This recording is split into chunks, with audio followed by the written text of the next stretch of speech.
For those of you not watching live, good morning, good afternoon, good evening, and welcome to the triumphant return of your favorite talk show, Waaaay Offsides. We took a little bit of time off. I'm still rocking the Halloween vibes. Apparently you're a ghost. I wore green. Marty McFly better get his parents back together. You guys just got to deal with it. Just deal with it.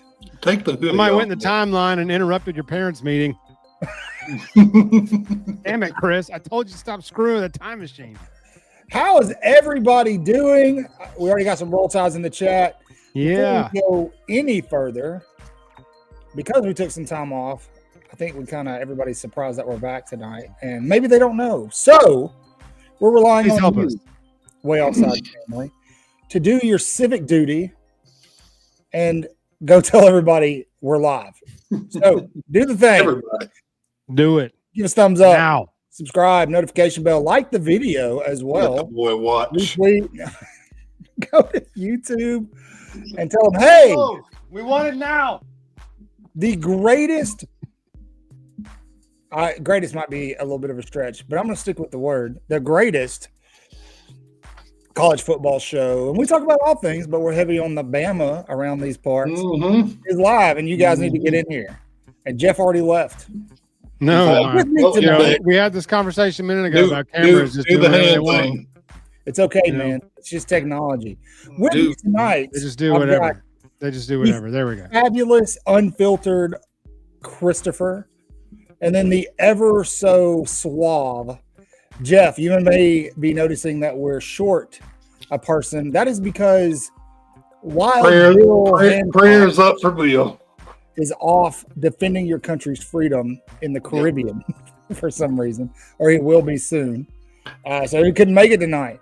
So we're going to be sure to make sure once Bill gets to his deployment station, you guys get an address so you can send him all the care packages. Yes. And we expect you to send him the stupidest things you can imagine. He said they're using a lot of baby oil there. Lots of it. Yeah, yes. That's where they're keeping Diddy. Roll Tide Tim, Roll Tide Jay. How's everybody doing? It's been a crazy, busy, hectic week. We won't go too deep into why, but I trust that each and every one of you who could and were eligible to casted your vote, did the right thing. Bill's mourning the election. I can guarantee you Bill is not mourning the election. Bill is more than likely dealing with a hangover from celebrating the election. Yes. That's all we're going to say about that. I don't want to get too far into the weeds on the political stuff because that's not what you're here for. No, the P word is not allowed here. Yeah. Before we go any further, I was in there watching the Bengals and the Bills, or excuse me, the Ravens. I don't know why I said the Bills. Bengals and the Ravens. And Kirk Herbstreit is on the call. You read my mind. Yeah, man, I would be amiss if I did not just say, hey, the Waaaay Offsides family, you're in our hearts and prayers. A lot of you may not feel the same way, but for me, I've got a soft spot for dogs, especially a dog like that. Preach. And for those of you who don't know, Ben, who has been practically part of the Game Day cast for the last 2 seasons, suffering from cancer, and actually, I think it was on my birthday. He had a chemo treatment, and after that treatment, just started going downhill really quick. And Kurt posted a update today that sadly they had to put him down. So Ben has crossed the Rainbow Bridge and is doing dog stuff with Coach Bryant, I'm sure, up there. But yeah, seriously, our thoughts and prayers, man. We went through losing a pet literally the weekend we were moving down here to Florida, and it was the worst thing I've felt in a long time. So yeah, don't wish that on anybody. Kirk, if you happen to come across this in your travels, dude, we love you, man. We love Ben. He was a big part of everybody's life that watched college football and followed college football and from afar, from all over. And we just appreciate Kirk letting him into our lives and then letting us love him from afar. So definitely, man. Thank you for sharing him with us. Up to the Herbstreit family, and we love Ben. We love you, Kirk, too. So yeah, absolutely.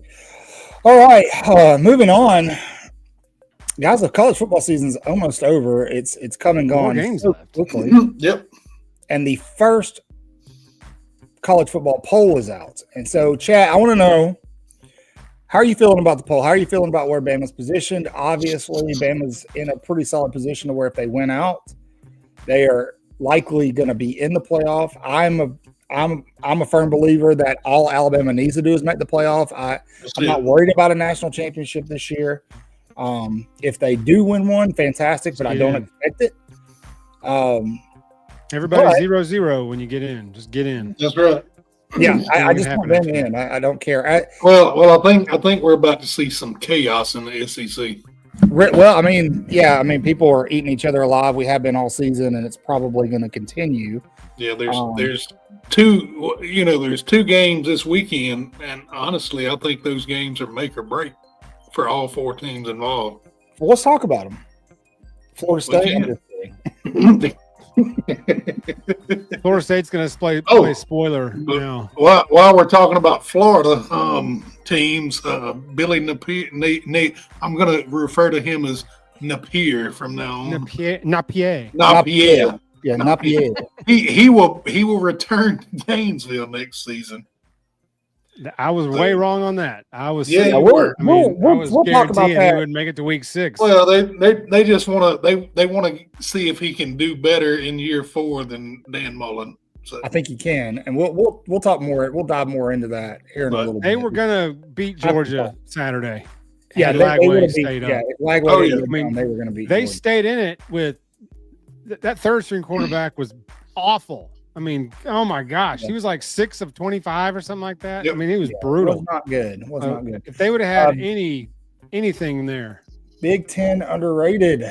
overrated. Yeah, I mean, we've been saying that since the season started. That's typically what happens with the Big Ten. That's typically, now you've got Oregon in there. That's typically what happens with teams named Oregon and Ohio State. Last year, the Big Ten did win the national championship, but it's hard to respect it because, if anybody who's seen the documentary, there's a big ass blemish on that national title. But to Chris's point, big slate of games this weekend that's going to shake up the college football playoff picture. It's not going to end like it is. Been bombs. Say it again. I said every weekend the last couple of weeks there's been bombs. Yeah. There have been. And that goes to what we've been talking about. Look, the talent level across the board is more equal because of the transfer portal. Yep. I think in the SEC, outside of maybe two teams, anybody with the right quarterback playing could get anybody any given Saturday. And we've seen that all season. You're 100% yes, you're right. And somebody else had mentioned, the level of coaching in this league is high level. I mean, there's not a lot of scrub coaches in this league. Not anymore. Not anymore. There's one a little ways up the interstate. I want to talk about this comment right here. Go for it. Talk about it. If Ole Miss wins, I don't think it'll be a shock to many people. I'm picking them. I mean, yeah. I mean, Georgia has proven that they're not as good as Georgia's supposed to be. They're not. I don't think anybody is this year. Sorry, Mike. Dude, we talked about that coming into this season. I said, and I know I've referenced this 1,000 times this season, that Georgia offensively is going to be a shell of itself compared to last year. They needed a running back, so they went and got ETN out of Florida. ETN wasn't blowing things up in Florida. The reason everybody was so hype about the dude was because they flipped a running back from a rival team. Because his brother played in the NFL. Plays in the NFL. Yeah. That's what the hype was. Yeah, and he played at Clemson during the Bama Clemson feud years. But then you go, you lose your best two offensive players, in my opinion. And so, although Georgia's got a fantastic defense, I think they have one of the best defense, if not the best defense in college football overall as a group. Offensively, I mean, they're mediocre. They're not that good. Carson Beck, if you get any kind of pressure on that guy, he's wildly inaccurate. I've been yelling that for 12 months now. Preach. I mean, some of those throws he was making against Florida, it's like, where are you throwing that? Like, what are you seeing to make you throw that ball? Because, I mean, he would right to the Florida guy, right in his chest. Yeah. So that's one potential. That's one potential upset this weekend. You've got Florida, Texas is another.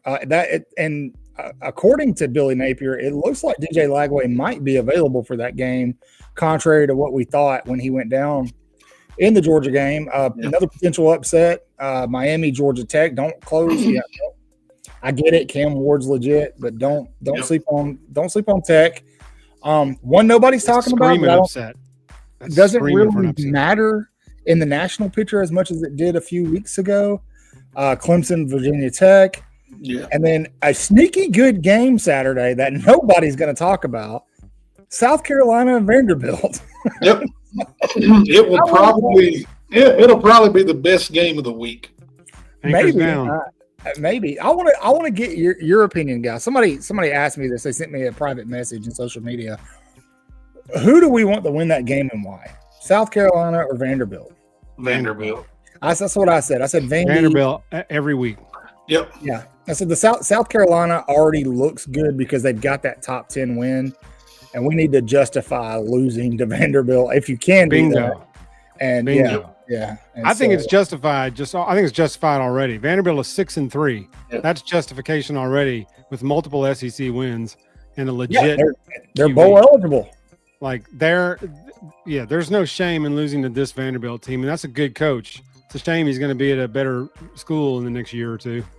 Yep. Yeah, that's true, Lance. Notre Dame, but all Notre Dame has to do is get bowl eligible, and they're in the playoffs. We already know this. They're 7-6. They're in the playoffs. Bill, the home game. Bill, is Notre Dame off this weekend? I think they're off. No, they play. Who do they play? Florida State. Duke, Yeah, maybe Florida State. Okay, they're winning that game. Guess who's about to win 4 games in a row to end the season? The Florida Seminoles, State. and wreck some seeding and some rankings. They're going to play chaos maker in the last month. That would be wild. Hey man, I'm here for it at this point. Yeah. As long as Alabama keeps winning. Big Seminole fan now. Yeah, let the chaos ensue, man. I want to see it all. You've got Washington, Penn State. That'll be an interesting one. Penn State's one of those teams that I feel like everybody's always kind of talking up. Everybody's very high on. And they never live up to that expectation. They're sitting right now at number 6 after that lost to Ohio State. Yep. I don't think they're a top 6 team, but we'll see what happens there. Washington definitely has the folks to beat them. We'll see if they're able to do it. I don't really see any other games of interest outside of Utah and BYU, which, spoiler alert, I might take the Utes. We'll see. I think somebody else said, there we go. Yeah, Lance is with me. Yeah, Lance, I might be with you on this. We'll see at the end. Where is that game? Is that game in Utah? They're playing in Utah. Yeah. Yeah, it's in Utah. Yep. Yeah. Well, no matter where they played, it'd be in Utah, but technically. But yeah. Yeah, I mean, yeah, you're kind of right. So, but the headliner, the big one, the granddaddy of them all. I'm just kidding. This game has lost a little luster this year, but it will be. Jeez, Lance firing shots. Hard. The game of the week will be your number 11 Alabama Crimson Tide head over to Baton Rouge to take on the number 14 LSU Tigers, who will have a live Tiger on the sideline. Yeah. First time since 2015. But here's the thing, it's not Mike the Tiger. No, they're renting a tiger from a third-party vendor because LSU won't allow. This is one of those things that can get out of hand quick. Right? Going to the circus and what? Billy, the mayor, or whoever wanted a live tiger in for this game, so they rented one. Who are those? It's like this is gonna be like Siegfried and Roy, man, over in. Billy Bob from down in the swamp said, I got a tiger. So I got me a tiger. And he just went to the zoo and got one. 100%. That's what happened. Speaking of animals, this is totally off topic, but did you guys see the 40+ monkeys that escaped from the bio lab in South Carolina? I did see that. Planet of the Apes is unfolding before our eyes. You damn dirty ape! And they say that they tried to use traps and they will not get it on. They're monkeys. They're smart, man. Yeah. Caesar, you gotta watch out for Caesar, man. Yeah. One of them's name is Caesar. We're in trouble. Oh. Yeah. Oh man. I did not hear about that though, but yes. It happened yesterday or today, one of the two. Yeah, man. And they literally were telling people like, lock your doors, secure your homes. If you see a monkey, call the police. That's it. I mean, you know what I do if I see a monkey outside? Yeah, no worries there, Lance. I'm getting bit. Oh yeah, I'm definitely gonna mess with it. I'm like, come here, buddy. Depends on the size. If it's one of the 280-pound ones that look like chiseled out of brick, I may let that one roll on past. I'll go out with a payday bar or something. Be like, hey, buddy. Chimpanzees are cute till they're eating. He peels you like a banana. There's a show on, I can't remember, but it's done by the producers of Tiger King, which was phenomenal. I'm convinced that I don't know how it didn't win an Oscar.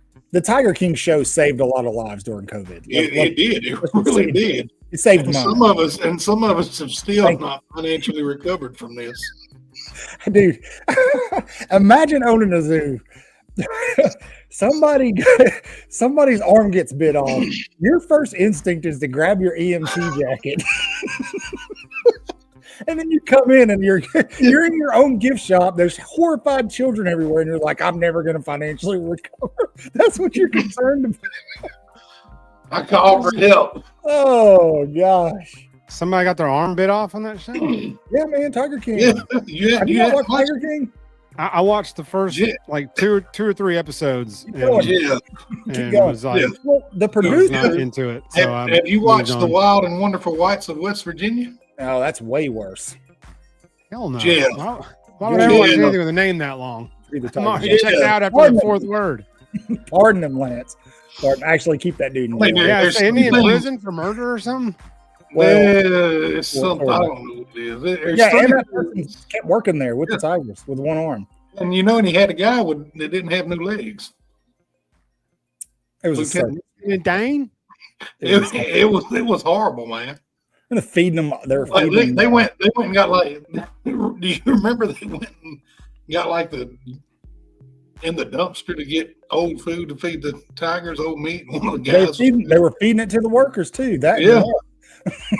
There's three things that everybody in America needs to watch: Tiger King, Wild and Wonderful Whites of West Virginia, and the documentary on the family from Kentucky or West Virginia. You know which one I'm talking about. I can't remember their names. No, man. You know. Okay, well, just watch The Wire and enjoy what you're watching. So the folks that made Tiger King made another show. Yeah. And it's called Chimp Crazy. Really? And they go undercover and they actually get this guy to act as their proxy, an old circus performer. From Gibsonton, Florida, probably. I think you're right, actually. And he embeds himself with this family of people who own chimpanzees that PETA is and Alan Cumming are fighting. And they win in court to have these apes moved to a safer place in Florida. And the lady tells a federal judge and PETA that this one ape that was an actor died. Well, it turns out he didn't. Spoiler alert, the ape is actually hiding in her basement. It's wild, man. It's crazy. Jay, the Whitakers. That's it, Chris. That's it, the Whitakers. But anyway, we need to get back on track. Yeah, we do. I saw someone mentioned the little bit of Deuce Night drama that I kind of. Well, you know what? Well, I know he took all the stuff off of social media. Well, let's do this. Yeah, he did. What's the time for? The weekly recruiting roundup. Oh. What? Oh, there's no buffer for that. There's nothing in there for that. There's no music, no sound effects. What do you want? It's like some Western guitar and a tumbleweed to go across the screen? If anyone's looking for a job as a producer, we're looking. All right, there it is. There it was. Really that was the buffer. I was like, what happened? There's our buffer. For that the really looked like there we go. Walt we needed Disney's something. It did, yeah. Yeah, it looked like we was about to watch Moana or something, man. Yeah. No, we needed something there. There we go. There's our buffer. All right, here we go. Recruiting. We'll start with Alabama. Guys, Alabama's going to lose a couple of players. I'm going to predict it now. Don't you dare say it. Don't you dare say his name. Is gone. Okay. Turbo's gone. We've thought that for a while. Now, really, since AK Deer committed, he was kind of I've been calling going to be Turbo gone for a while. I feel like that's happening. I will also say that, and this one might sting, that Alabama is at risk. I'm not saying it's going to happen, but Alabama is at risk of losing Caleb Cunningham. He has visited Ole Miss multiple times. He is going back this weekend. We'll see what happens. He could. I mean, it's hard. Well, here's why I'm saying what I'm saying. Let me put this out there. It's easy to justify him going because he's from Mississippi. A lot of guys that he's friends with are going to be at that Ole Miss game, but he's going to back-to-back, not back-to-back visits, but his last two visits have been to Ole Miss. We tell you guys all the time when you're trying to figure out what's going on with those recruits is you follow the visits. Does that mean he's going to flip his commitment? No. Everything is still pointing. He follows me on socials. Everything is still pointing. I don't know why. Alabama. That's a good question. I don't know how that happened. And we'll see. We'll see if it sticks, if that commitment sticks. A lot of bigger recruiting agencies are saying that they feel like this is one that's still going to go down to the wire. I think with Kalen DeBoer and what he brings offensively, what we're seeing with this team, I feel like is maybe a little handicapped and limited. And that playbook is not going to open all the way up until next season. Once you get a guy in there, maybe it's Austin Mack, Ty Simpson, or maybe even Keelan Russell comes in, who shut down his recruitment and is not taking any visits anywhere else. That's right. And he is also actively trying to keep Caleb Cunningham in Tuscaloosa. So is AK Deer. But Jay Bake may be right. He may just be milking Ole Miss for money, because I'm pretty sure they're paying for these visits. Yes. He's playing the game just like he should. What's up, K-Spray? Roll Tide. Yeah, but that's the thing. But I'm just saying, don't be surprised if it happens. But Alabama has now turned their attention to 3-star running back out of Lansing, Michigan. Yep. I'm going to butcher this kid's name here, and that is Jace Clarizio. I just call him Chorizo. Jace Chorizo, that's what we'll call. Now, here's the thing with this Jace kid. He started off as a 3-star, but he has been blowing it up his senior year. I believe he's way on down there in terms of running back, but he's one of these guys that might be a diamond in the rough. You know who else didn't get any attention until their senior season? Go ahead, because this is the comparison I have in mind. I know exactly what you're about to say. Josh Jacobs. Yeah, he reminds me a lot of Josh Jacobs. Yep. A lot. And so, assuming that Turbo Rogers does flip his commitment, if I had to guess, it would be to Ohio State. That is the guy. What's that, Red? That's the guy that Bama's going to go after. They've offered him. I believe he's going to visit this weekend. So we'll see what happens there. Bama's going to lose a couple of guys, but I will say, feels it in his nuggets. Chris says feels it in his nuggets. So, but I will say, keep an eye on Cunningham. We'll see what happens. Alabama is going to do everything they can to keep that guy. So, and if not, then they'll go get somebody out of the portal. There are some other players who are currently decommitting from places, i.e. Florida State, big-time linebacker decommitted there earlier. Going to want to keep an eye on that. Alabama is still pushing hard for Ivan Taylor, who I still think could flip his commitment to Alabama. That safety position, that's a place that Bama really wants to shore up, that safety position. I think Alabama will finish with either number 2 or number 3 in this class, which is amazing considering what's happened, in terms of losing Nick Saban and then all the exits and this and that. But what's going to be interesting is to see, once these guys get on campus, what the retention looks like of our current roster and how we supplement that roster with the transfer portal.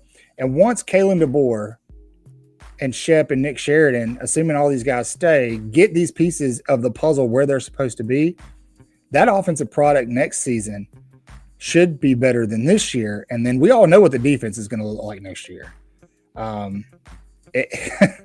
It could be a very good 2025 for Alabama football. I'm excited, man. I'm really excited. It all hinges on the most important position in all of sports. And if the guy that's bottlenecking the growth of the offense is still bottlenecking the growth of the offense, that's going to be a problem. I don't think that's going to be the case. I don't have anything to confirm that, just my gut. But this cannot grow. This offense cannot develop and grow with a limited quarterback, and that's where we're at now. Sure. Here's something I've noticed, and we talk about Jalen Milroe a lot. I can't even think about that, Red. I can't even. Yeah, he could, but I've got a feeling if he does, they're going to tell him.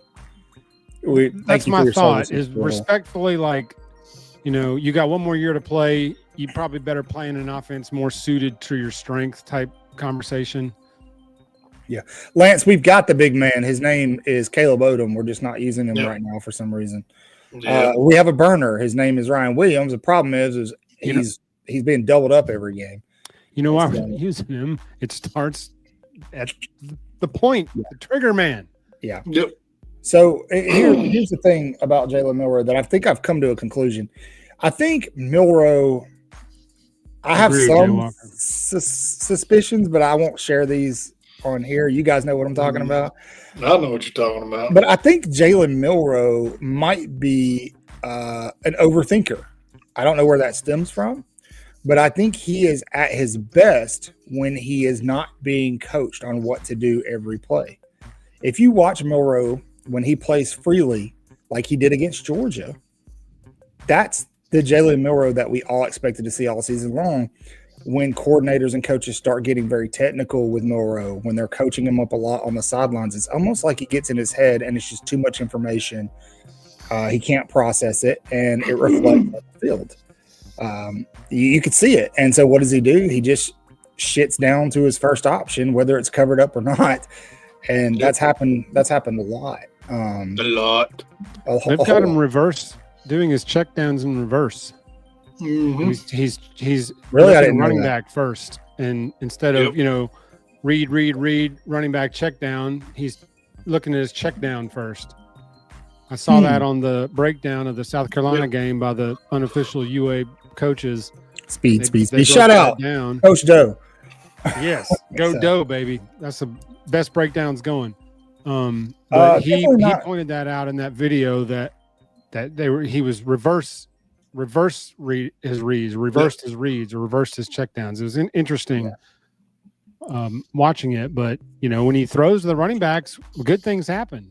Yeah, it does. Sigma, no, I don't think Jalen Milroe is stupid. I think he's over analytical. And then he reminds me emotionally a lot of Anthony Richardson when he was at Florida. I saw Anthony Richardson live a couple of times. Richardson was the kind of quarterback, he had all the God-given talent somebody needs to succeed at that position. That's why, despite what he did in college, he still went in the first round in the draft. But he was the kind of guy that if something did not happen the way it was drawn up for him, he could not overcome that mentally and emotionally. And you would see it in his body language on the sideline. I think Milroe is very similar to that. I don't think it's a football IQ question. I really don't think it's a talent question. I think it's up here. I do. And I kind of sympathize with that because I'm over analytical about a lot of things. Chris could give me a job. Hey, I need you to do this week. And I'm going to be like, okay, should I do it this way? What if I do it this way? This could happen, man. Or if I do it like this could happen or that could happen. And Chris is like, bro, just take the garbage out. That's all I asked you to do. So, well, what's garbage? All of it? Just this bag, that bag? What can? Do you want me to take it out right now? Should I take it out in the morning? Should I? Just take yourself out. Yeah. Is this plate garbage? I like this plate. You may think it's garbage, but I like this plate. I don't want to hurt your feelings. So I think Jalen Milroe is a lot like that. I think he's like that on the field.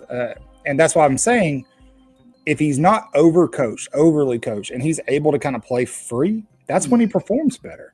And look to me like that's what happened against Missouri. Just saying. I mean, you're not wrong. You're not wrong at all. The problem is they can't get him to do that because his first reaction is to go backwards. When things get hairy, his first instinct is to go this way. Think he's playing scary?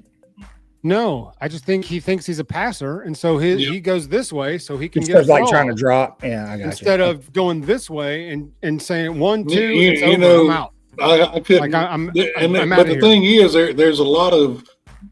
You go back and watch film. There's a lot of him. He had pressure coming, off the left side, and all he needed to do was step up in the pocket 2 or 3 seconds and make a decision.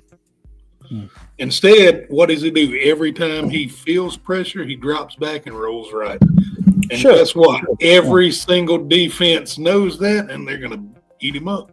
Well, Bryce used to do that for a little while, and then they kind of corrected it. But that's how defenses started figuring out Bryce Young for a while there. And so, but then Bryce figured out, Bryce would give you that shoulder duck, and you'd go flying by, and then he'd step two steps up.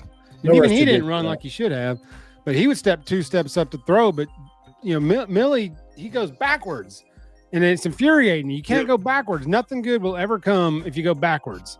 The guys always try to run reverses, or they get scrambled and they try to outrun them going backwards. Jalen Waddle Sunday tried it and had like a 40-yard loss, and it lost somebody like 10K in a very bad beat.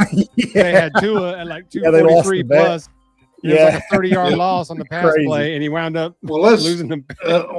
You mentioned Bryce Young. Let me give a shout out to Bryce Young for getting the head coach of the New Orleans Saints fired this week. Yeah, yes, he did. Kirby's on their short list. Fired 6 games ago, but yeah. Yeah, Kirby is on their short list. He is on the short Lance's comment here about rolling him out. The problem is he don't throw on the run. No. You never see him roll out and throw on the run. That's something I've noticed. He's too big, man. He's not a roll out and throw it guy. He's a roll out and take off guy. Well, hey, look, we still got to do more. we got a lot of analyzing to go, but we still got this graphic up here. So we need to get back on track because I know Chris. We've talked about Alabama recruiting. What's going on there? Alabama is being Alabama on the recruiting trail. There's not much to worry about. But hey, we've only got what, another less than a month. When is signing day? December 4th, early signing day. Yeah, we're almost there. Okay, so we're less than a month. Yeah, it's going to get really hairy though. For some if I'm not mistaken, they can sign November 13th if they want to. Maybe. All right, but Chris, you've made some observations that people in the chat are already asking about. I would like to give you the floor to discuss those observations. Your thoughts, if they're legit or if you're trolling. Not really. I don't remember what day it happened. Maybe it was Thursday. No, today's Thursday. Hell, maybe it was Tuesday. Deuce Knight took down anything. Of course, he couldn't delete the pictures, but everything in his bio on Instagram that has anything to say or do with Auburn University. Well, just after that, Henderson tweeted a thinking emoji and a little cloud shit that shows your thoughts. And then about 12 hours after that, he retweeted a tweet Hayes Fawcett made talking about, 4 or 5 weeks to early signing day, a lot of flipping, a lot of decommitments. And he quoted it and he said that this man knows what's up, and with a handshake. So maybe we're reading into it too much. Maybe they're trolling, but I think the planes are burning, if you ask me. I think it's over with. Well, where there's smoke, there's fire. We'll see. Man, if they don't close on Deuce Knight, they're kind of screwed, big time. They're gonna have to go get a portal. Whiff on him now. I mean, he's the starting quarterback already for next year. Hawk Tua, in here. Welcome back. I mean, look at what's happening in Auburn right now. They suck. They're one of those two teams that I mentioned earlier that can't beat anybody any given Saturday. They said Jimmy Raines was in the press conference. They said Jimmy Raines was at the post-game press conference this past weekend, and they said he's never there. So, just saying. Are they trying to get rid of Freeze? They can't get rid of Freeze with this class. No, come on. This is a 4-year rebuild. I can tell you this. If they don't stick Henderson and Knight, I have a feeling Freeze will resign and step down. Yeah, he may resign. Yes, he could. That could. I mean, anybody can give him a bag and say, "Here, leave with your dignity." Well, if Deuce comes back on the board, somebody's going to go after him. Somebody will go after him. It may not be in the SEC, but somebody will. He'll get a job. Oh yeah, he'll get a job easy. I mean, it's already been said. Saban has kept him employed for a decade. Yeah, Portland. Well, we're talking about beating Saban twice. Eric, the short answer to this question, why can't we flip a couple of Auburn guys, is because Auburn is promising large sums of money to people, and it's money that they're not worth. Well, Alabama is being a little bit more strategic about their NIL. Auburn, I mean, I'm just going to say it, and this is not going to make Alabama fans happy, but it is the truth. It is factual. Auburn has more NIL money than Alabama does. They have more money to play around with because they have better boosters. But here's the thing: Alabama is much more selective in terms of how they're utilizing their NIL. I'm not saying Alabama's not paying a bunch of dudes, because we definitely are. Mm-hmm. But a lot of the people that Auburn is paying, they're overpaying for guys to win a national championship. They're selling their souls, and we've seen with multiple teams this season, that doesn't work to be competitive for a natty, especially long term. So we'll see what happens, but it's going to be really hard to overcome. How many wins do they have in the conference? One? my point is that the guys, these recruits see this and they can look at it one of two ways. This is a dumpster fire program, or I'm already the best receiver and I'm not even there yet. So the minute I walk on campus, I'm wide receiver 1 or I'm RB1, or for Deuce Knight's case, QB1. Right now, wherever he's sitting, he knows he's the best quarterback on Auburn's team. And now, is Hugh the genius that everybody thinks he is because he beat Saban back-to-back years and almost beat him? No, that's his claim to fame, dude. He's so overrated. Look at his SEC record, overall SEC record. Yeah, and if you go watch these, if you go, it's very similar to a Gus Malzahn, maybe worse than Gus Malzahn now.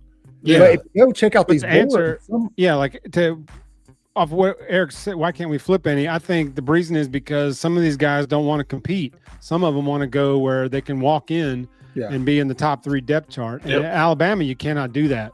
Yeah. You got to get there and you got to earn your keep and earn your spot on the field. And I think at Auburn right now, there's so much open. There's going to be so much open competition just because they've been so terrible for 2 years. Harsin left that cupboard less than bare. Yeah, and it's a 4-year. I think it's a 4-year rebuild. And who was these it? guys can come on like Bama in 08. You know, Bama played a bunch of freshmen in 08 because they were already the best players on the team. I think it's going to be maybe not players that good next year for Auburn, but I think it's going to be a similar situation of that's fair. Incoming guys are already better than what they got. That's fair. And I mean, look, you heard it from the horse's mouth. I don't know if you guys have seen the text thread, but Deuce Knight was literally talking about Auburn and like how terrible they are, and that the only thing Hugh Freeze has really taught to him about is money. And so that's how they're buying these kids, and that's fine. If that's how they want to approach it, it's legal. They can do what they want. It's not a bad thing. I just personally don't think it equals long-term success. Jimbo Fisher's a great example of that. Florida State this year is a great example of that. Yep. And then Hugh Freeze is not the head coach everybody wants him to be for some damn reason. Not at all. And so you can have all the talent in the world, but if you can't develop the talent, first of all, what gets guys to come to your school outside of NIL money? What gets guys to commit to your school? Putting dudes in the draft. That's still important. Playing time and NFL draft picks. Yeah, to do that, you have to develop players. Hugh Freeze, it doesn't have a strong track record of that. He doesn't. Nope. None at all. He doesn't. This is interesting. This is interesting here. That's not.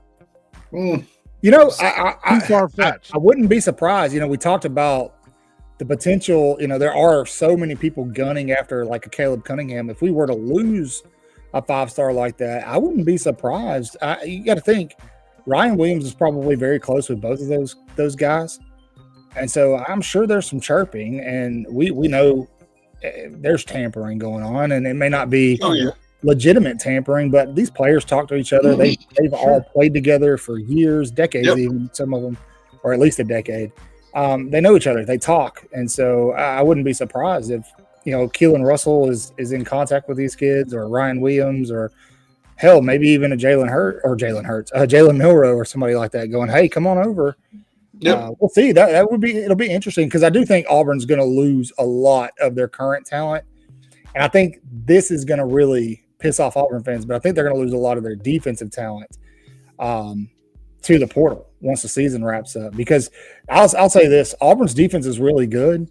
Yeah. Really, really good. They've got some NFL guys on the defense, and they're not going to stay there not making bowl games. I mean, those guys aren't going to play there. And you've got too many guys. You got, to Jeff's point earlier, you've got too many good coaches and too many good teams in the SEC now. Alabama, LSU, Tennessee, Georgia, Texas A&M, South Carolina's on the up and up, Vanderbilt. All those teams are better than Auburn. All of them. Better coaches too. Every one of them. So, what's up, Bama girl? How you doing? Yeah, so, Bama girl. There's the potential for some crazy flips to happen. We'll see what happens. I don't have any inside word on anything regarding Cam Coleman or Perry Thompson. No. I'd be interested to see what other people in the chat thought. Like, if they were wanting to flip to Alabama, would you want them? They spurned Alabama in the first place. I think Alabama fans kind of have to shift their mentality on that because you're going to see a lot of rivalry flips. I'm just about to say that. You can't take any of this personal. They're going to be. They're going to do this a lot. Hey, I mean, look at now, man. Who was it? Who was it that had the Auburn tattoo that flipped to Bama? Reuben Foster. That's right. It was Reuben. Ferrari Foster, man. Probably Auburn. They just have better players. It depends. It depends. If they played 9 times out of 9 times, Auburn will win. Sure did. Yeah. I'd just like to note that Bray Hubbard has the same amount of tackles as Caleb Downs. He does. Yeah, he does. Yeah. White boy DBs, man. There. I'm here for it. Caleb Downs went from 100 tackles last year to like 15 this year. That's crazy. I got me a Bray Hubbard helmet the other day. Me too. Did he transfer to a defense where he could make no plays? Who? Caleb Downs. He did something. Excuse me. He looked pretty good against Penn State. I think he had a couple of solo tackles.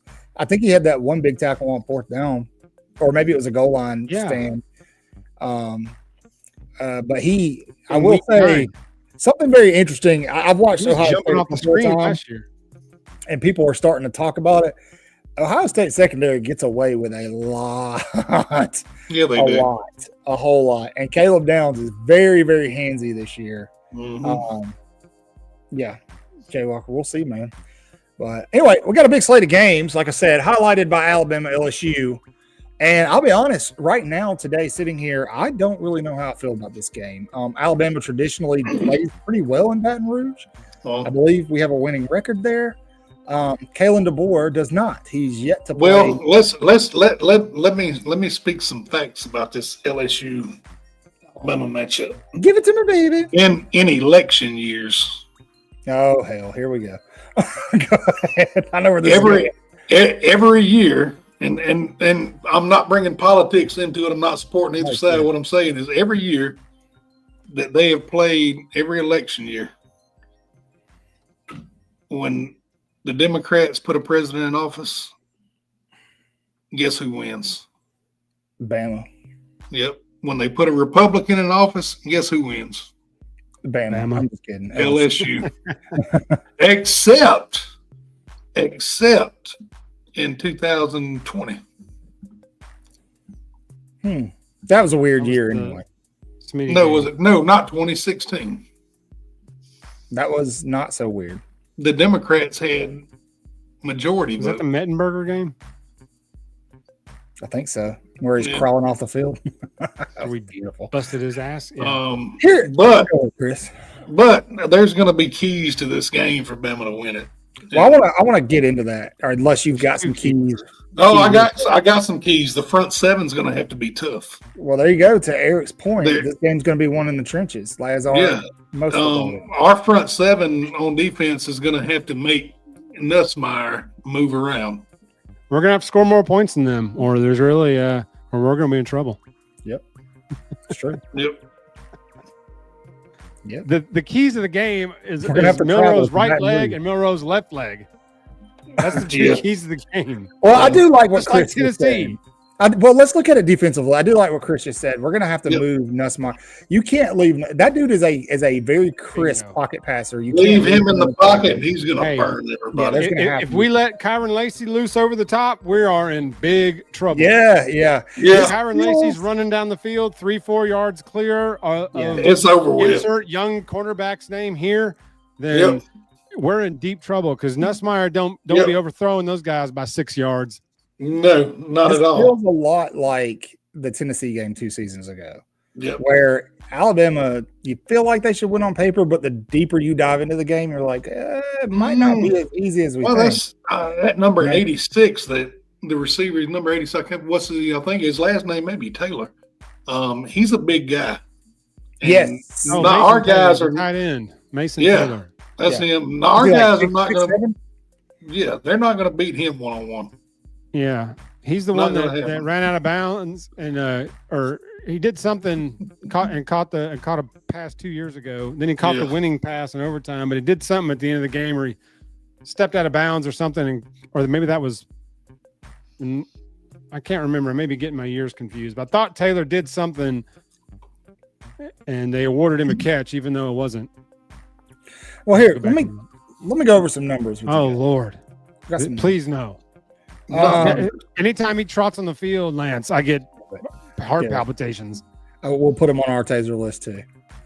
Got some numbers. Alabama currently ranks 42 overall in total defense. You guys want to take a shot at LSU higher or lower? Lower being worse, higher being better. Worse. Lower. They are. The LSU sits at 58. Not much of a difference in terms of total yardage per game. Really, they're kind of neck and neck. On the other side of the ball, LSU ranks 21 in total offense. Alabama, lower or higher? Lower. Jeff? Higher. They're actually lower. Alabama sits at number 37. Again, same kind of thing. There's not a huge jump between 27 and 37. No. Now, here's something I want to point out. And this doesn't always mean anything, but if we look at common opponents, both teams have only played one. That is South Carolina. Alabama squeezed out a home win. This was an 11 o'clock game, 27-25, but they gave up almost 400 yards of offense. Now, here's the thing. South Carolina was, Sellers is a mobile quarterback. Nussmeier, not so much. Alabama should be able to tee off against this guy, especially with 2 weeks to prepare. LSU, although they had a much higher offensive output than Alabama did, they didn't fare much better against South Carolina defensively. Now, in watching the two units from week 1 to what week are we on now? 10? Is this week 10? This is week 9. 10. No. Week whatever. Because we've had 2 bye weeks. We're 6-2 and had 2 bye weeks. Week whatever. No, watching the two units, I will say it does look like, especially over the past 3 weeks, Alabama's defensive unit has gotten better every week. They are getting better. LSU, not so much. LSU, I think, looked really good at the start of the year. LSU has been one of those teams where you've been like, if they can put it together defensively, they're going to be scary good, especially with Jalen Daniels. It didn't work out. Jalen Milroe torched them on the ground last year. But I think that we're starting to see that that defense is still pretty similar to what it was last season. So, to Jeff's point, the X factor being Jalen Milroe's right and left leg. And I said Alabama's seen defensive progression over the last 3 weeks, while LSU has done a pretty good job all season. They held Ole Miss under 30. However, against a legit running quarterback, LSU struggled heavily against Texas A&M. Bingo. There's the blueprint. Right, yes. Making Jalen Milroe a must-have on the ground for Alabama. Does Bama run Jalen Milroe in this game? Put somebody on 40. The linebacker Weeks for LSU, put somebody on him, put a hat on him, and it's open season. Milroe can run for days if he's not trying to be Drew Brees. Now, do you think, do you think the coaches play Milroe a little scared? Like, if he gets dinged up, he's got to sit for a couple of weeks, maybe 2 or 3 weeks. What does that look like for Alabama? Alabama has, after this game, they have Mercer at Oklahoma, and then Auburn comes to Tuscaloosa for the Iron Bowl. I think Alabama could win all 3 of those games without Jalen Milroe starting at quarterback. I think those games are winnable. I think Auburn will play Alabama close because it's the Iron Bowl, but I think ultimately talent will wait out towards the end of that game. And then caveat. Yeah. The Iron Bowl in Tuscaloosa is much different than the Iron Bowl at Jordan-Hare. Much different. Go back and look outside of the Canback. If you go back and look at the scores of the games in Tuscaloosa, the margin of victory by Alabama is much, much higher than the games in Jordan-Hare. Yeah, as it should be. Yeah, as it should Now, I know Hugh's been preparing for this game since week 2, but I think that if Hugh's smart, he'll run Jarquez Hunter 45 times in that game. That's going to be the plan. Keep Alabama's offense off the field, pick up first downs. Does Alabama have the beef? We'll get there later. This game should not be close. We should slaughter this crusty ass team, which is why last year's game made me so mad, because it's like, and the year before, crappy team. Let's slaughter them, and no, we got to throw a Hail Mary on 4th down to win on the road, just like 2 years ago with Bryce Young. Got to go 90 yards because we had 3 points at that point in the game. It's like, and then Mac Jones only one that lit up that team, and he had one bounce off the back of somebody's helmet directly into a guy's hands for a pick 6. Yeah. You know, and it's just like, come on now. But normal stuff happens in Bryant-Denny other than the cam back. Now, let's go back to LSU really quick. I don't want anybody to think that we're saying that LSU is not a good football team. I think LSU is a very good middle of the pack SEC team. I think LSU, like a lot of other SEC teams, could beat some of the big guys any given Saturday. I think Alabama is bipolar. I think we've seen Alabama at their best. And I'm trying not to be biased when I say this. If Alabama can play 4 quarters of football like they did that half against Georgia, they're by far the best team in the country, and it's not close. Nope. Not even a little. Not at all. That's gone. Like, we're not hitting that again. Yeah, but there's exactly. Been 4 games since then, and we've seen nothing near that. You started to see it a little bit against Missouri at home. Alabama has not played well on the road outside of Wisconsin this year. Both trips to Tennessee were miserable losses. Alabama had no business losing to Vanderbilt or Tennessee, but they did on the road. Vanderbilt, I think, played Alabama tougher than Tennessee did. I'd say Vanderbilt beat us. They had the ball for 45 minutes. Yeah, Alabama beat themselves against Tennessee. That was an ass whipping. Tennessee, we left about 28 points on the field. Yeah, exactly. So just off Milroe's bad throws. What do you get with that crowd, that environment? You know, it's going to be louder in Tennessee. Baton Rouge at night is way harder than Tennessee. And then they're going to have this tiger on the sidelines growling. So they can't send Milroe to the line to make 26 calls and checks. And have those clocks winding down with that noise. They can't do that again. Have those linemen down in a stance for 30 seconds. Yeah. Yes, and while you can't hear anything, and he's barking all these calls and has to hike the ball with 1 second left, which is, as we know, the defense tees off when it gets down that low because they know they can go.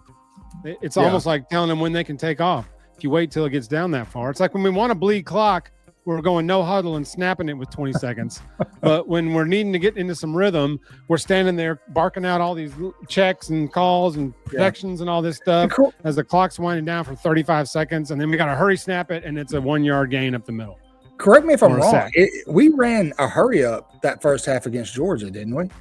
We were going pretty quick in between plays, and that's kind of what kept their defense off kilter. And then in the second half, we slowed it down, trying to preserve the lead. That's why everybody kind of felt like we took our foot off the gas. But Alabama has come out and score quick.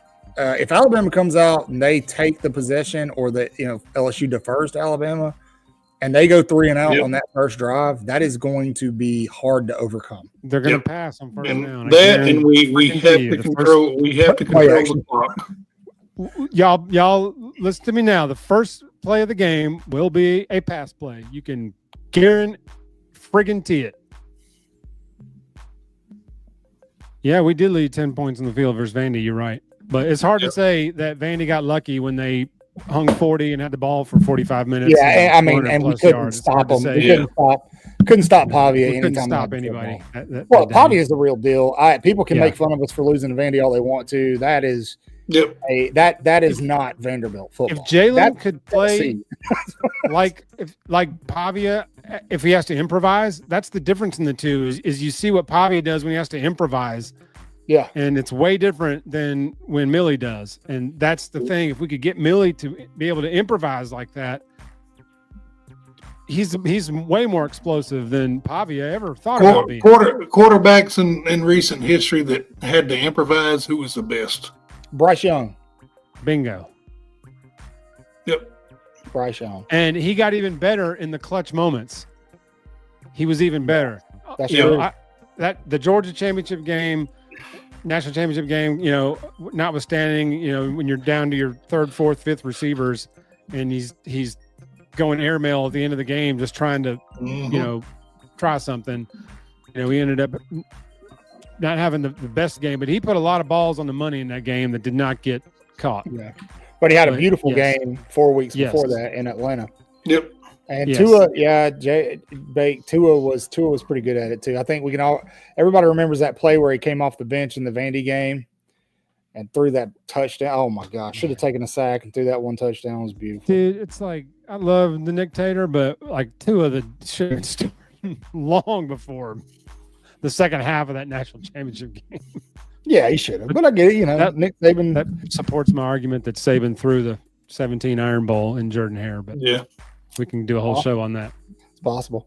Well, guys, we're an hour in. I think it's time we do some picks and close this out and get ready for some football. Our receivers need hunting red gloves.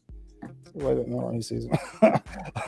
Lance has been dragging Noro in the chat the whole show. Yeah. Lance has been firing bombs. It's been hilarious. All right, Chris. They can just wave at him. You know how he waves at people. We need a big game from the right side of the offensive line too. Yep. Yes, sir. They've been struggling recently. LSU definitely has a pass rush, so that's something. Yes, they do. They were not. They were not super effective the second half of the A&M game, but that first half they were getting after Wiggum or Wigman or whatever the hell they were. All right. Until what's his name came in and started running, that negated the pass rush. Yep. Yeah. And then you go crap. I would love that. SEC, I don't know if we can hold them at 12. More. Romance at Reindeer Lodge. Yeah, that's Christmas Hallmark movies. On the Hallmark. There you go. All right, guys, come on. Let's take Lance's advice and wrap up. Terrible movie. All right, first game on the menu this week. Lance needs to come on the show. Yeah, he does. Miami at Georgia Tech. Miami, it is 11 a.m. kickoff. Miami is favored by 11. It's an 11 a.m. kickoff. It's at Tech. Yep. Yeah, give me Miami. I don't think the U is back just yet. I think they're going to get smoked in the playoffs. Yes. But I do think Miami is one of the top 10 teams in the country. I'm going with the U. They're going to lose, but they're not going to run the table in the regular season. I think they're going to lose one of these last four. Yeah, they're going to I don't think it's going to be Saturday. Yeah. I mean, they've been behind like the last 4 games in a row, and then they end up winning by 30. Yeah, they have. All right, give me Miami. I'm gonna stick with it, even though Tech beat Notre Dame. I'll take Miami. Florida State, but so is everybody else.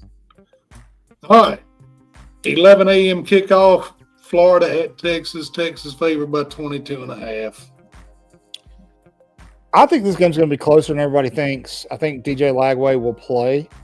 I think Florida loses by probably 10, but give me Texas. Taking Texas. Oh, J-Bake taking the Gators. And it depends on Lagway. If Yale starts, no. Yep. J-Bake's just everybody's getting upset Saturday. Yeah, Jeff, you say Texas? Yes. I'm going with Texas. I hope after what happened to Florida Saturday, because they should have beat Georgia. They were managed in Georgia. And absolutely. I hope they do get it. I really do. They may. All right, 2:30 kickoff. Napier's got that Mike Shula injury, God luck. Number 3, Georgia at number 16, Ole Miss. Georgia favored by 2.5. It's at Ole Miss.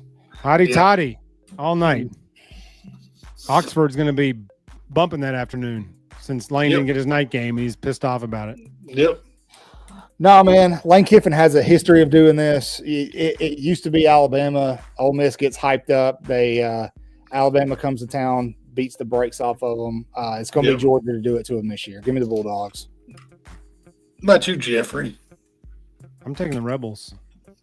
Oh. Well, we chaos. Herb Street lost Ben. And I've got a soft spot now for puppies. And all I can think about is Lane and Juice Kiffin. I'm taking the Rebels. Y'all are wrong. Yeah. You shut up. You're still wrong before. You shut up. We're gonna be wrong before. It's fine. Whatever. Sun's still gonna rise on Sunday. More like chewed out. I've been chewed out. All right. All right, number 23, Clemson at Virginia Tech. 2:30 kickoff. Clemson favored by 6. Give me Tech, baby. Give me the Hokies. Give me Inner Sandman. I feel like, I thought Jeff was going to get some kind of headgear to put on. Freaking turkey hat. What you got, Jeff? I'm taking Clemson in that one. I think they bounce back. Clemson. I'm going with Clemson myself. I don't think Dabo's going to drop this one. All right, this is going to be an interesting game. Number 20, Colorado at Texas Tech. 3 p.m. kickoff. Colorado favored by 4. I literally know nothing about the Red Raiders this year. I haven't watched them. Colorado has the best player in college football. Give me the Buffs. Bingo. Jeff going with the Buffs? Oh, yeah. I'm going with Texas Tech. When in doubt, I always go with the better quarterback. Yeah, Unless it's Bama. Then I always pick Bama, though. I'm not in doubt.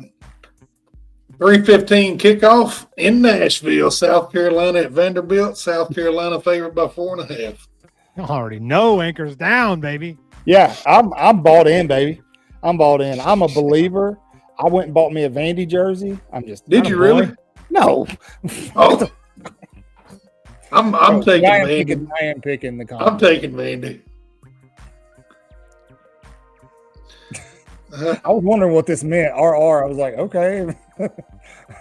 R. Two T's. TT. Is the T close to R? Yeah, the T is close to the R. Yeah, it's right next to it. They're neighbors. All right. 6:45 kickoff. Oh, Red Raiders. Dad, no shit. Sorry, JB. You're right. Oklahoma at Missouri. Number 24, Missouri. Oklahoma favored by 3. Give me Mizzou. Is Cook playing? Who? Is Brady Cook playing? Yeah, Brady Cook.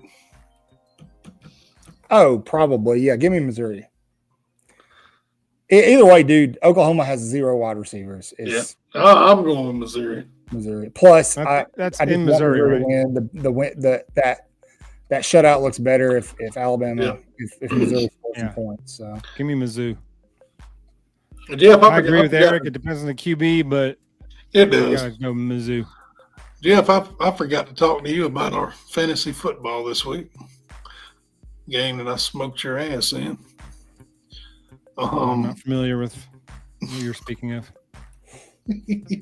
What are these asses that you have smoked, sir? All I'm saying is our fantasy football league, I'm in first place. I feel you're paying their way. I think that was a battle for first place. I got one at Auburn and one at Alabama. Yeah. Crazy. I think I was in second. Yeah, I'm in first now. Now look at this. Here we are. We're gonna have to have a sword fight. I'm not fighting swords with anybody. No. All right, number 9, BYU at Utah. Oh, Jay Walker, hold up. Hold on. Whoa. Hey, do we got a fellow Steeler fan in the mix here? Wait, why the hell are you the only one invited? Yeah. Oh. Chris and I literally used to do a show about bourbon and cigars. I forgot more about cigars than most people know.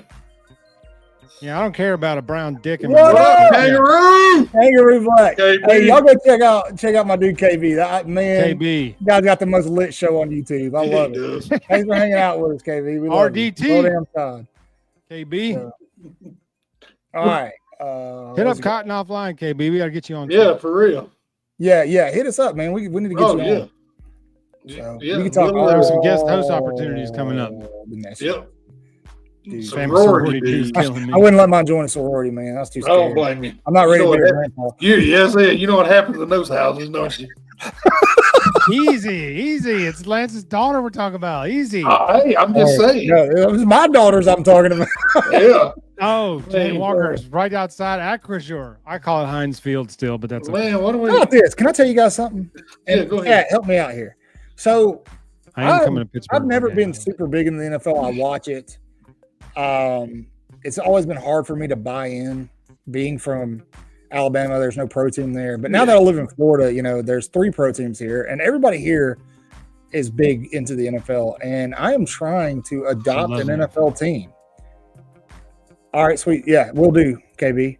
I'm trying to adopt an NFL team, and I'm kind of hung up on where I want to go, but I think I got one in mind. Who have you got in mind? I know what he's fixing to say. Tell me, and I'll tell you if you're right or wrong. You fixing to say If Atlanta. you say the Jags, you're He's fired. going to say Atlanta. Nah, man. I'm going to go with a team that's good. I'm not stupid. Okay. Man, Baltimore, dude. The Ravens.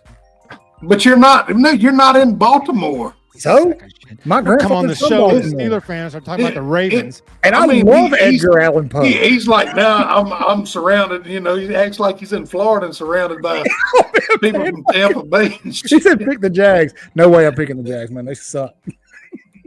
Oh, no, wait. No, they may not suck this weekend.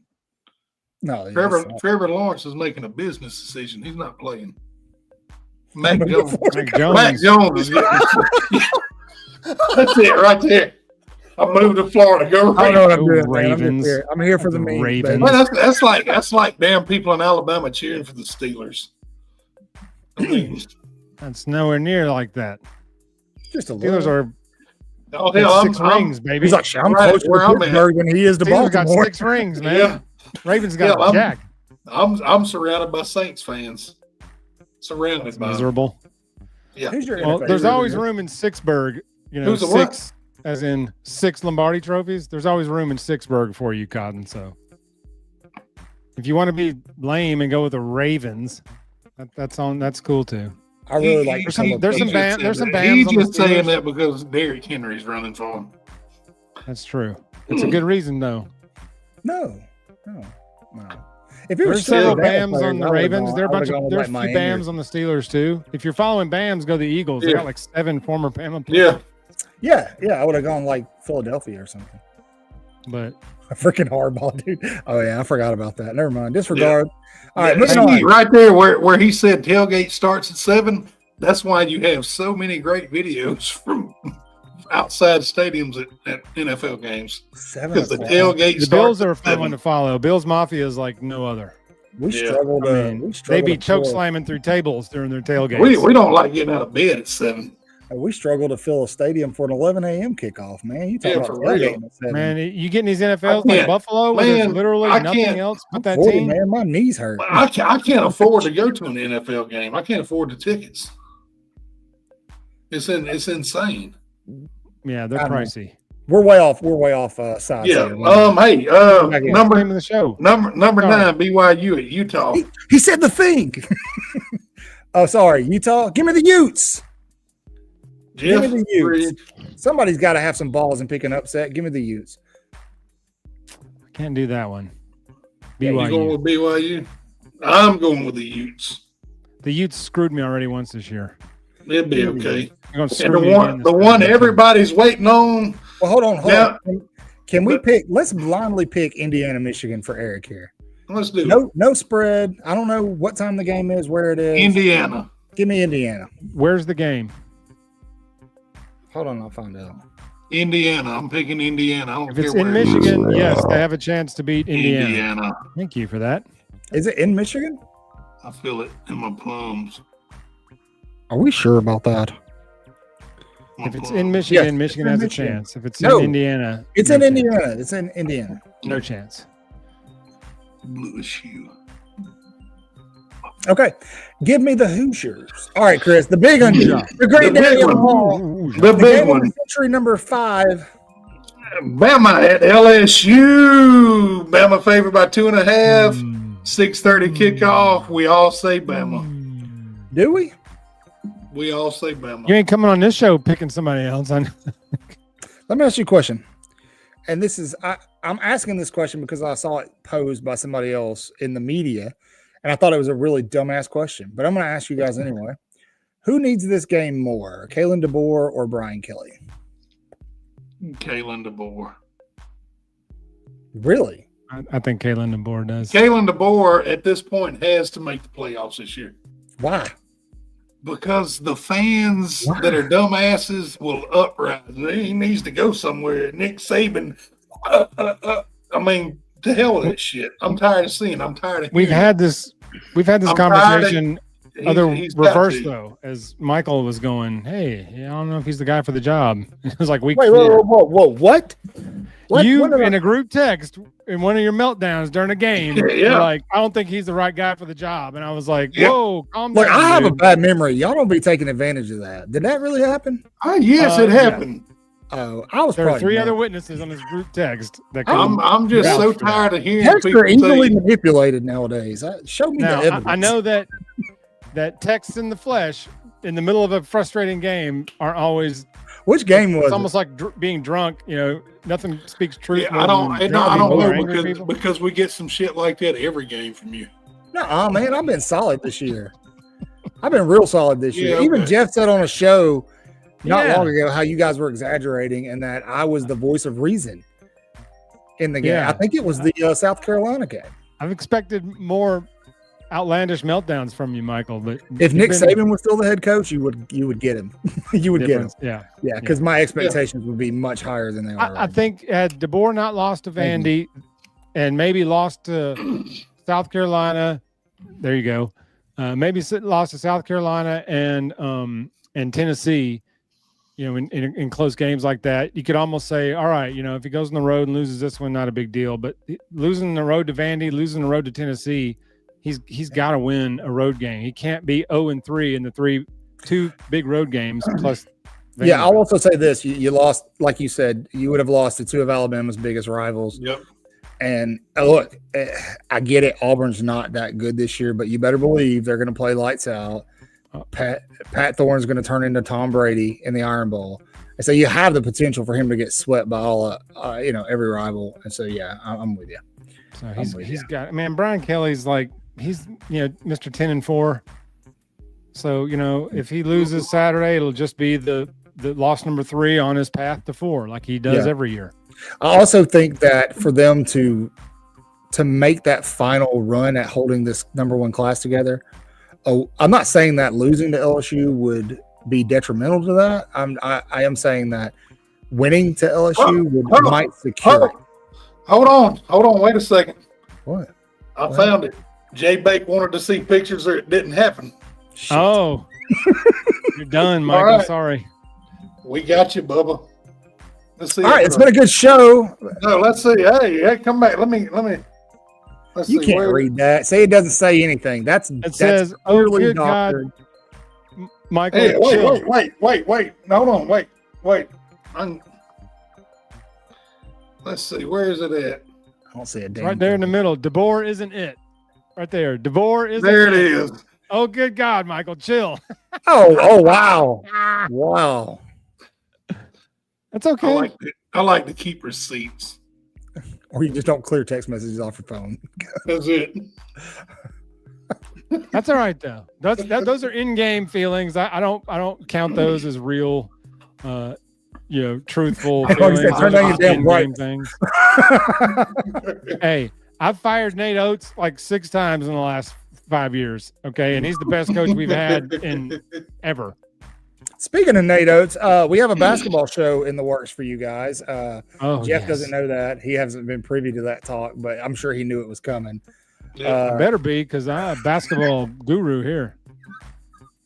That was way too funny. That was one of the greatest viral clips of all time. LSU fan came, stuck his finger in my booty. My booty. I didn't realize Bill was an LSU fan.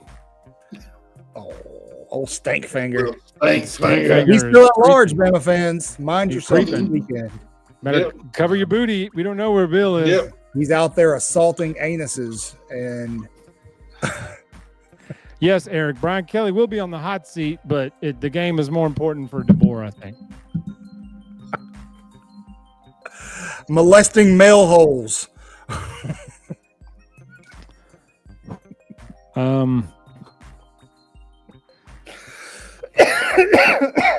What's about the basketball show? Why am I not privy to the basketball show? Poking pink eyes because it hasn't been fully discussed, and I just made it up on the spot that we're going to do it. So okay.